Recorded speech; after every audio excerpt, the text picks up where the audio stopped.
Bon après-midi à tous.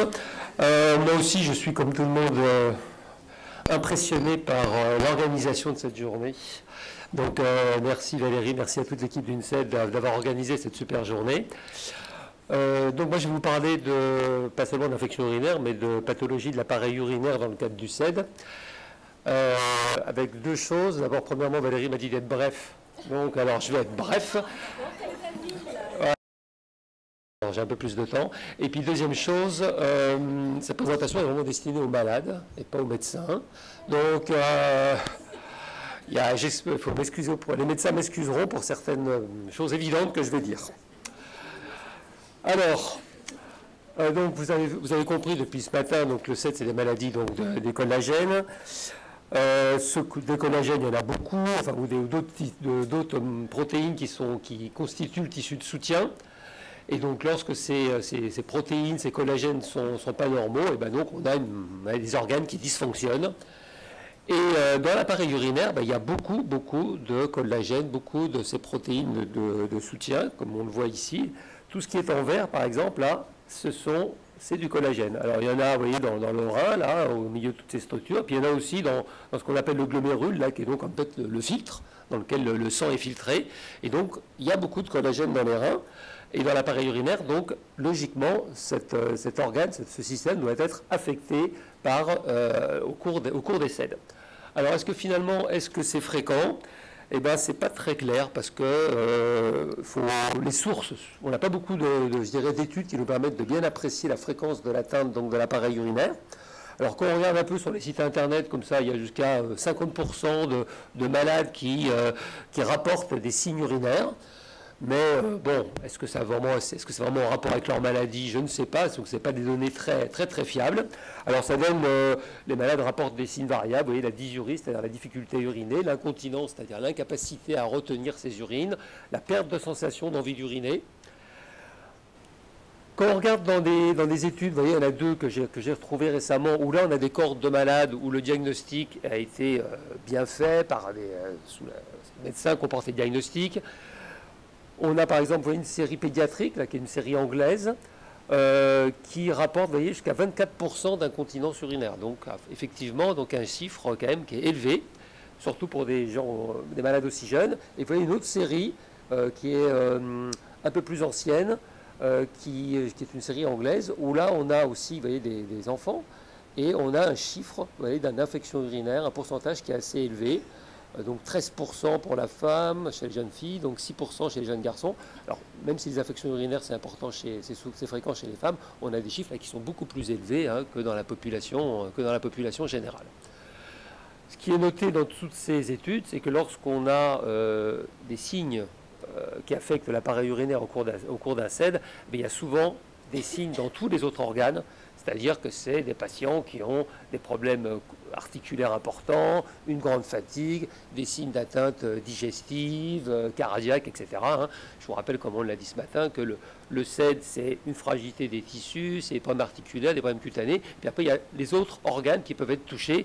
Et donc, lorsque le CED affecte le rein, il y a souvent une forme sévère de la maladie avec des signes d'atteinte dans beaucoup d'organes. Bon, ça c'est effectivement très basique, donc c'est juste pour vous rappeler comment est fait un appareil urinaire. Donc avec deux reins, des uretères, une vessie et un urètre. Et là aussi très basique, mais c'est juste pour vous expliquer la différence qu'il peut y avoir entre les hommes et les femmes. Vous le savez, sur le plan anatomique, c'est pas du tout la même chose. Chez la femme, la chose qui est importante, c'est de retenir que la vessie est pratiquement au contact du milieu extérieur, donc l'urètre est très court. Et qu'en plus cet urètre, donc, ça bouge donc, dans le vagin, qui est un milieu dans lequel il y a des germes, et on comprend facilement pourquoi donc, les femmes font beaucoup d'infections urinaires. Donc les germes qui sont dans le vagin n'ont aucun problème pour remonter jusque dans la vessie et générer donc, des infections urinaires. Alors au cours des CED, donc, il y a évidemment ça, mais il y a des phénomènes en plus, qui est donc souvent la fragilité des tissus fait que cette vessie elle a tendance à ptoser. L'utérus, il peut aussi ptoser. Donc tout ça va faire que ça va encore plus rapprocher, je dirais, la vessie du milieu extérieur. Et probablement, ça explique en partie la fréquence élevée des infections urinaires, sans compter que cette vessie, par ailleurs, elle dysfonctionne. On va le voir un peu plus loin. Et donc, si elle ne se vide pas bien, ça va favoriser aussi les infections. Chez l'homme, vous voyez, l'anatomie est complètement différente. La vessie est là. L'urètre, il est beaucoup plus long. Et donc les microbes ont beaucoup plus des difficultés à remonter jusque dans la vessie, et donc les infections urinaires sont rares. Et par ailleurs, il y a là un gros obstacle qui s'appelle la prostate, qui en plus souvent est à l'origine de problèmes obstructifs et qui empêche donc les infections. Donc tout ça pour vous dire que la symptomatologie est vraiment très différente chez l'homme comme chez la femme. Une autre chose qui est importante dont on va parler rapidement, c'est que ici on retrouve notre appareil urinaire avec notre vessie, notre urètre. Pour que cet appareil urinaire marche bien, il faut que le système nerveux marche bien. Alors le système nerveux, très rapidement, il y a deux types. Il y a le système nerveux dit de relation, c'est celui qu'on contrôle. Lorsqu'on a envie d'uriner, donc on maîtrise notre miction, on peut aller se soulager. Mais il y a aussi un autre système nerveux qui est le système nerveux dit végétatif. C'est le système nerveux que nous, qu'on ne contrôle pas. Par exemple, c'est celui qui, au niveau du tube digestif, nous permet de digérer, de faire avancer le bol alimentaire à travers tout l'intestin grêle, etc. Et ce système nerveux dit végétatif, quand il ne fonctionne pas bien, ça va faire qu'on va avoir un appareil urinaire qui va dysfonctionner. Et malheureusement, il est souvent affecté dans le SED, ce système nerveux végétatif, soit spontanément, soit du fait des médicaments qu'on peut vous donner pour la douleur, etc. Donc, c'est des éléments qui sont importants à avoir en tête. Alors d'abord, on va regarder donc, quelles sont les atteintes, comme on dit, anatomiques. Est-ce qu'il y a des anomalies de l'appareil urinaire au cours des SED? Alors, logiquement, il devrait y en avoir, puisque, je vous ai dit, dans les reins, donc, il y a beaucoup de collagène. Et on connaît des maladies rénales qui sont en rapport avec les collagènes anormaux, mais c'est des maladies qui ne sont pas des affections différentes du SED. Alors dans le SED, finalement, au niveau des reins, au niveau donc, de ce que je vous ai montré là, finalement, les reins ils fonctionnent bien, et à ma connaissance, je n'ai pas vu pour l'instant de patient qui, au cours des SED, avait une insuffisance rénale chronique, donc un dysfonctionnement donc, du rein. Une autre chose qu'on peut voir au cours des SED sont des kystes rénaux. Alors les kystes, en fait, ça se voit chez tout le monde, chez des gens qui n'ont aucune pathologie rénale, chez les gens qui ont des maladies rénales qui n'ont rien à voir avec le SED. Et donc, finalement, il n'y a pas de relation entre le fait d'avoir des kystes sur les reins et avoir un syndrome d'Eder dans l'os. Là, je vous en ai montré un. Ici, vous avez un rein donc, sur un scanner avec un gros kyste. Et bien finalement, les patients Eder dans l'os, à ma connaissance, n'ont pas plus de kystes que dans la population générale. Donc vous voyez que, alors qu'il y a beaucoup de collagène, beaucoup de tissus de soutien dans les reins, finalement, il n'y a pas de pathologie du parenchyme rénal lui-même de l'organe. En ce qui concerne le reste de l'appareil urinaire, au niveau des urtères, là aussi, vous savez, ce tuyau qui va depuis les reins jusqu'à dans la vessie, il y a aussi des collagènes, mais il y a aussi très peu de lésions décrites. Je vais juste vous montrer ce que ça peut donner. Non, pardon, je suis au niveau de la vessie déjà. Au niveau des reins, au niveau des urtères, ce qu'on peut avoir, c'est ça, c'est-à-dire des dilatations comme ça de l'urtère, voire des diverticules, c'est-à-dire des espèces de hernies au niveau des urtères, mais finalement on en voit très peu. Et d'ailleurs les rares cas qui sont retrouvés, ils sont décrits dans la littérature, on en fait une publication, c'est pour vous dire si c'est pas fréquent. Donc pas vraiment non plus d'atteinte des urtères. En ce qui concerne la vessie, c'est à peu près la même chose.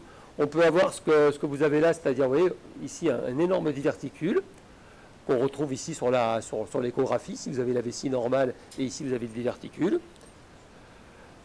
Ce qu'on retrouve aussi sur le scanner, ici vous avez la vessie, et puis ici ce sont des diverticules. Ici vous avez la vessie, ici des diverticules.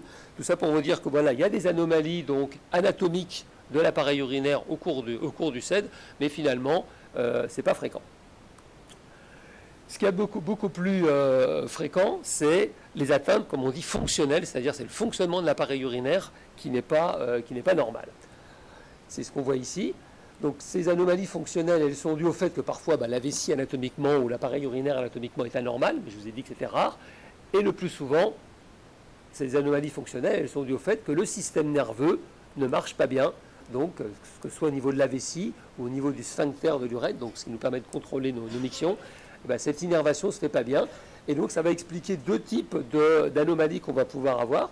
Il y a ce que j'appelle la vessie paresseuse, c'est-à-dire c'est une vessie qui n'a plus de tonus, elle n'arrive plus à se contracter, donc elle est hypotonique.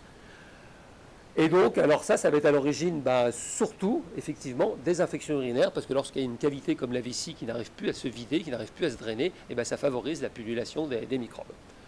Voilà, et alors donc, ces infections, comme on l'a dit tout à l'heure, peuvent être aggravées par les problèmes donc, de prolapsus génitaux. À l'inverse de la vessie paresseuse, on peut avoir ce qu'on appelle la vessie hyperactive, ou alors là, au contraire, c'est une vessie qui est hypertonique, donc elle a tendance à se contracter, trop facilement. Donc, elle est hypertonique, elle a des contractions qui sont très fortes, et ce qui fait que ce sont des gens qui vont avoir une impression d'avoir envie d'uriner très fréquente, hein, alors qu'ils ont un volume urinaire très faible, et ben, ils vont tout le temps avoir l'impression d'avoir envie d'uriner. Alors, la vessie paresseuse, ça donne quoi comme symptômes? Eh ben, ça donne des symptômes qui ne sont pas très graves en soi, mais qui sont quand même gênants dans la vie quotidienne. L'absence d'envie d'uriner, la dysurie, donc la difficulté à uriner, c'est-à-dire qu'on a envie, mais on n'arrive pas bien à faire. Et puis, dans les formes sévères, ça va donner ce qu'on appelle une urgenturie, c'est-à-dire qu'on a, alors qu'on n'a pas eu envie d'uriner pendant des heures et des heures, tout à coup, brutalement, on va avoir une envie brutale d'aller se soulager, et ce n'est pas toujours facile de pouvoir le faire si on n'a pas accès à des toilettes. Ou alors, la forme maximale, ça va être ce qu'on appelle l'incontinence urinaire. Alors, le fait, après avoir pas du tout uriné pendant des heures et des heures, brutalement, le malade ne va pas pouvoir retenir sa miction. Et ça, c'est dû au fait que cette vessie qui est chroniquement paresseuse, par moment, elle se réveille, elle se met à se contracter brutalement. Et à ce moment-là, donc, il y a émission d'urine et le patient ne peut pas la contrôler. Voilà donc pour la vessie paresseuse. Alors les conséquences de la vessie paresseuse, on l'a dit, c'est les infections et ça peut être aussi des calculs qui sont en général liés aux infections, c'est-à-dire que lorsqu'il y a un microbe dans les urines, ça va changer la composition des urines et ça favorise l'augmentation de la concentration, vous voyez, en phosphate ou en ammoniac, et ça va donner des calculs un peu particuliers qui sont dus de phosphate de calcium ou de phosphate ammoniaco-magnésien. Alors qu'est-ce qu'on peut faire pour cette vessie paresseuse? Eh bien malheureusement, on n'a pas de bon traitement. On ne sait pas quoi faire. Alors on parle de rééducation vésicale, mais je ne sais pas ce que ça veut dire précisément. Ce qu'on sait faire par contre, qui paraît un peu barbare, mais qui finalement ne marche pas si mal que ça, c'est ce qu'on appelle les autosondages. C'est-à-dire que les gens qui ont une vessie qui ne se contracte plus, ils apprennent à se sonder. Alors au départ, ça paraît un peu barbare, mais en fait, ça se fait très bien. Et donc les patients se sondent 2, 3, 4 fois, 5, 6 fois par jour s'il faut. Et comme ça, ils vident leur vessie. Et ça prend, lorsque le patient sait bien le faire, un petit peu plus longtemps qu'une miction normale, mais ça peut aller quand même fait de façon assez rapide. Voilà, donc la vessie paresseuse, malheureusement, pas beaucoup de traitement. En ce qui concerne la vessie qui est l'inverse, donc la vessie donc, hyperactive, alors au niveau des symptômes, ça donne quoi? Ça donne des gens qui ont ce qu'on appelle une pollakiurie, c'est-à-dire qu'ils vont avoir envie d'aller uriner très souvent, donc une dizaine de fois par jour. Pareil la nuit, ce qu'on appelle la nicturie, donc ils vont se lever 2, 3, 4 fois la nuit. Ils vont aussi avoir ce qu'on appelle l'urgenturie, c'est-à-dire des envies très brutales d'avoir envie d'uriner avec des difficultés à se retenir. Et puis ça donne, un peu comme la vessie paresseuse, aussi une incontinence urinaire, c'est-à-dire que lorsque cette vessie se contracte, alors même qu'il y a très peu d'urine dedans, les gens n'ont pas toujours arrivé à contrôler leur miction. Pour cette vessie hyperactive, on a quelques traitements. Alors là aussi, on parle de rééducation proprioceptive périnéo-sphinctérienne. Alors ça, effectivement, il y a des programmes de rééducation qui sont mieux documentés que dans la vessie paresseuse et qui permettent d'améliorer ces symptômes.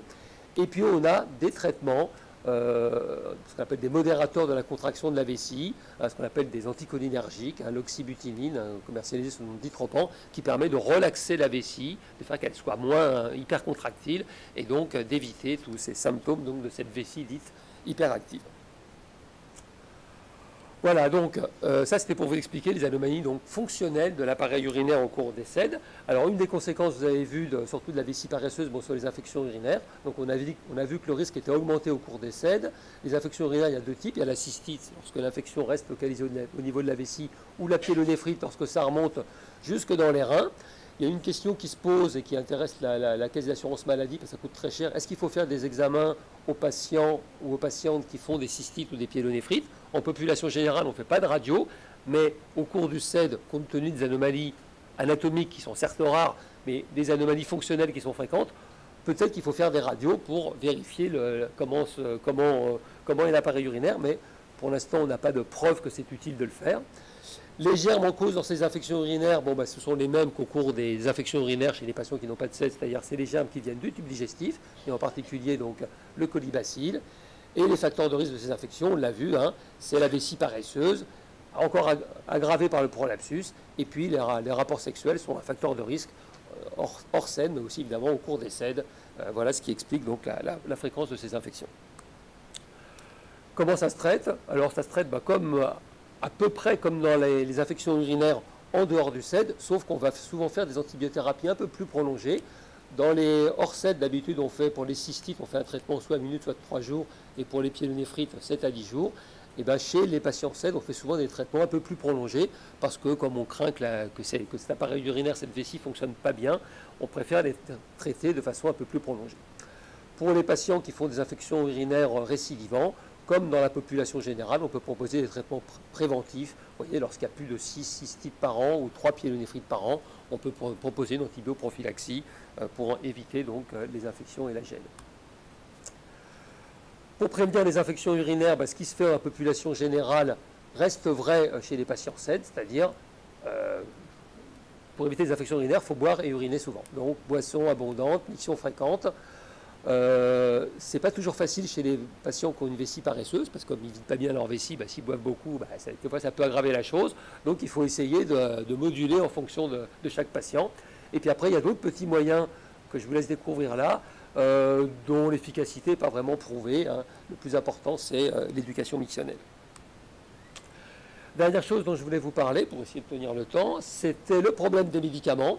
Donc je vous rappelle comment est innervé l'appareil urinaire. Donc il y a une partie qui vient du système nerveux de relation, donc on contrôle nous, et puis comme je vous l'ai dit, le système nerveux végétatif. Donc il faut que tout ça marche bien pour qu'on ait une vessie qui marche correctement. Et il y a malheureusement des médicaments en particulier qui vont perturber un des deux systèmes végétatifs, qui est le système parasympathique, qui va faire que la vessie ne va plus pouvoir se contracter de façon correcte. Alors voilà un peu la liste de tous les médicaments qui peuvent aggraver les dysfonctionnements de l'appareil urinaire. Alors il y en a beaucoup qui sont prescrits. Hein. Dans les antalgiques, il y a l'acupan, mais il y a aussi tout ce qui est morphine et dérivés. Et puis après, il y a tout ce qu'on appelle les antispasmodiques, les bronchodilatateurs chez les patients qui ont des problèmes de bronchospasme, d'asthme, tous les antihistaminiques qu'on donne dans l'allergie et la toux, tous les médicaments qu'on donne dans tout ce qui est troubles digestifs hauts, c'est-à-dire reflux gastro-œsophagien, vomissement, etc. Tous les médicaments qu'on donne à visée neurologique ou psychiatrique, ou qu'on donne pour les douleurs de type neuropathique. Donc tout ça, ça peut aggraver le fonctionnement de la vessie. Et donc, si on vous met sous space-fond, par exemple, après que vous n'arrivez plus à uriner, dites-vous bien que c'est probablement le médicament qui est en cause. Attention, tout ça peut beaucoup aggraver les dysfonctionnements vésicaux.